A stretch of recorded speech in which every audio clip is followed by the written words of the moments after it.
بسم اللہ الرحمن الرحیم۔ ناظرین، میں ہوں شہزاد چودھری اور آپ دیکھ رہے ہیں مارگلا نیوز۔ ناظرین، یہ 2017 کی بات ہے جب نواز شریف کو اقتدار سے نکالا گیا۔ وجہ کیا تھی؟ اسٹیبلشمنٹ سے لڑائی۔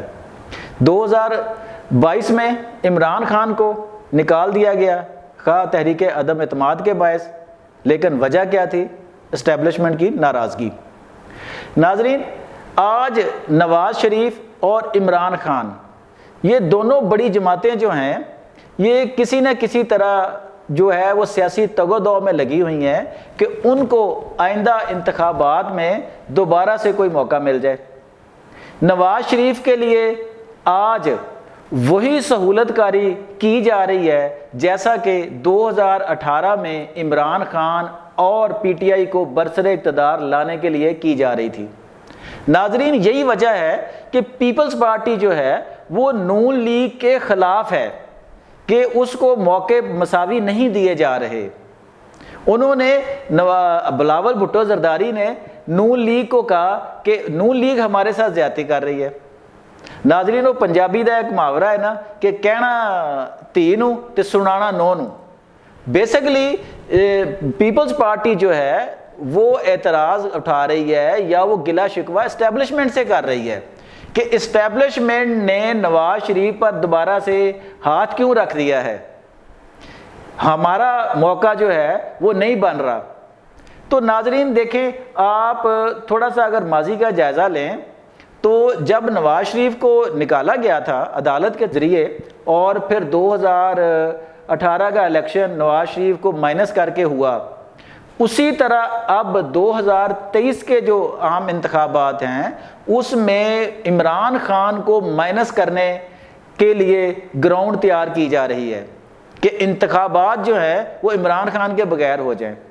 ناظرین، جس طرح نون لیگ میں ایک مسلمہ لیڈر جو ہے نون لیگ کا اور اس کا سارا ووٹ بینک جو ہے وہ نواز شریف پر استوار ہے، اسی طرح تحریک انصاف میں جو ان کے مسلمہ لیڈر ہیں وہ عمران خان ہیں۔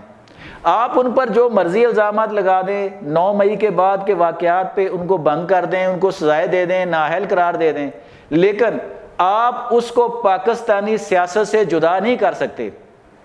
اور نہ ہی ان لوگوں کو آپ سیاست سے باہر رکھ کے ان انتخابات کا انعقاد جو ہے وہ اس کا اعتبار قائم کر سکتے ہیں۔ ناظرین، آپ خود سوچیں کہ سیاسی جماعتوں کے جو بڑے لوگ ہیں، جو بڑے رہنما ہیں، ان کے خلاف جو مقدمات ہیں وہ کس طرح کے ہوتے ہیں۔ نواز شریف کے خلاف مقدمات بنائے گئے، وہ بھی سیاسی تھے، اور آج جو عمران خان کے خلاف بنائے جا رہے ہیں، خواہ وہ 9 مئی کے نام پہ ہوں، کرپشن کے ہوں، جتنے بھی ہوں، ان کو نہ تو نواز شریف کے ووٹر جو تھے ان کو سچ مان رہے تھے، آج نہ جو ہے پی ٹی آئی کے ووٹرز ان کی حقیقت کو مان رہے ہیں کہ یہ کوئی سالڈ مقدمہ ہے۔ سب کے ذہن میں یہی ہوتا ہے کہ ہمارے لیڈر کے خلاف جو ہے نا وہ انتقامی کارروائی ہو رہی ہے، اور یہ موقف جو ہے وہ دونوں سائیڈ کے ووٹرز ہے کسی حد تک درست بھی ہوتا ہے کہ یہاں پہ اپنے جب مخالفین کے خلاف تمام اداروں کو استعمال کیا جاتا ہے، نیب کو استعمال کیا جاتا ہے، باقی استعمال کیا جاتا ہے، اس کی ایک لمبی تاریخ ہے۔ ناظرین، آپ یہ دیکھیں کہ پیپلز پارٹی جو ہے وہ اب اس طرح کے اس کی بھی ناراضگی جو ہے وہ اسٹیبلشمنٹ سے چل رہی ہے۔ وہ آپ کو پتہ ہی ہے، میں نے پچھلے ولاگ میں بیان کیا تھا کہ وہ سندھ کے وزیر اعلیٰ کے جو نگران وزیر اعلیٰ کی تعیناتی کے وقت شروع ہوئی تھی وہ ابھی تک چل رہی ہے۔ پیپلز پارٹی کو وہ جو اس بات کے لالے پڑے ہوئے ہیں کہ کہیں سندھ بھی ان کے ہاتھوں سے نہ نکل جائے۔ سندھ میں بھی کئی قسم کے چھوٹے الائنس بن رہے ہیں ان کے خلاف، حالانکہ پیپلز پارٹی جو ہے وہ اندرون سندھ جو ہے اس کی بڑی جماعت ہے۔ ناظرین، اس طرح دوسری بات یہ ہے کہ نون لیگ جو ہے وہ اپنا جو بیانیہ بنانا چاہ رہی ہے، جو اس وقت ہم نے پچھلے ولاگ میں بھی بیان کیا تھا کہ میاں نواز شریف چاہتے ہیں کہ وہ اسٹیبلشمنٹ کے جو سابق لوگ تھے، جیسے جنرل باجوہ صاحب تھے، فیض حمید تھے، اس سے پہلے کچھ اور فوجی جرنیل تھے، پھر ججز تھے ثاقب نثار، آصف سعید کھوسا اور جسٹس عظمت شیخ، اسی طرح موجودہ جنرل جسٹس اعجاز الاحسن صاحب، ان کے نام لے رہے ہیں۔ تو اسٹیبلشمنٹ کو اس بات پر شدید اضطراب بھی ہے اور اعتراض بھی ہے کہ میاں نواز شریف جو اسٹیبلشمنٹ کے سابق لوگوں کے خلاف بیانیہ بنا کر انتخاب لڑیں۔ ناظرین اگر ہم اس بات کا تجزیہ کریں تو آپ غور کریں کہ پاکستان میں سیاسی حکومتوں، سیاسی حکمرانوں اور اسٹیبلشمنٹ کی محاذرائی کی ایک لمبی تاریخ ہے۔ ماضی قریب میں جیسا کہ میں نے بیان کیا کہ نواز شریف کو اسی وجہ سے نکالا گیا، عمران خان کو بھی اسی وجہ سے نکالا گیا۔ اب اگر میاں نواز شریف اسٹیبلشمنٹ مخالف بیانیہ بنا کر انتخاب میں جاتے ہیں، وہ انتخابات جیت بھی لیتے ہیں، پرائم منسٹر آف پاکستان بن جاتے ہیں، ناظرین آپ سوچیں کیا اس وقت ایک مؤثر اور مضبوط حکومت بن سکتی ہے؟ کہ آپ تو اس بیانیوں کو لے کے آگے آئے ہیں کہ آپ نے اسٹیبلشمنٹ کے لوگوں کا احتساب کرنا ہے، آپ نے سینئر ججز کا احتساب کرنا ہے۔ جب آپ اس بیانیے پہ ووٹ لے کے آئیں گے تو آپ ان دونوں اداروں سے پھر کس طرح جو ہے وہ روزانہ کے معاملات کریں گے جن کے خلاف آپ نے بیان بنا کر ووٹ لیا ہوگا؟ تو ناظرین یہ بیانیہ جو میاں نواز شریف بنانا چاہ رہے ہیں یہ کسی طرح بھی مستقبل میں سیاسی جو استحکام ہے اس کا ذریعہ نہیں بن سکتا، نہ ہی اگر میاں صاحب اس بیانیے پہ انتخاب لڑتے ہیں اور پھر کامیاب ہوتے ہیں تو کسی طرح بھی مجھے نظر نہیں آ رہا کہ ملک سیاسی استحکام کی طرف جائے گا۔ آپ پھر اس پہ آئیں گے، پھر محاذرائی شروع ہو جائے گی اور پھر چند سالوں بعد 2-3 سال بعد پھر اسی ملک پوائنٹ پہ ہوگا کہ آپ کو بھی نکال دیا جائے گا، آپ کی جگہ پہ کوئی نیا آ جائے گا اور نئی سیاسی محاذرائی اور نئی جو ہے نا وہ کام شروع ہو جائے گا۔ جناب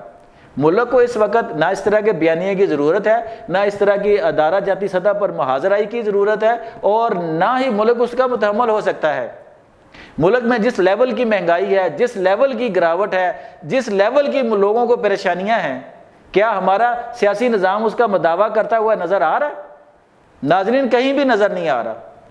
ہاں ایک صورت ہو سکتی ہے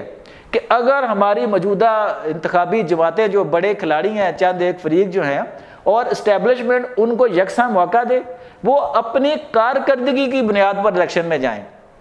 اور پھر جہاں پہ جو الیکشن میں جماعت جیتتی ہے، جو اس کو مینڈیٹ ملتا ہے، اس کے مطابق حکومتیں تشکیل پا جائے اور ان کو 5 سال چلنے دیا جائے، نہ سیاسی سطح پر ان کے ساتھ کوئی محاذرائی کی جائے اور نہ ہی مقتدرہ جو ہے وہ ان کو پسند ناپسند کی بھیڑ چڑھا دے۔ جناب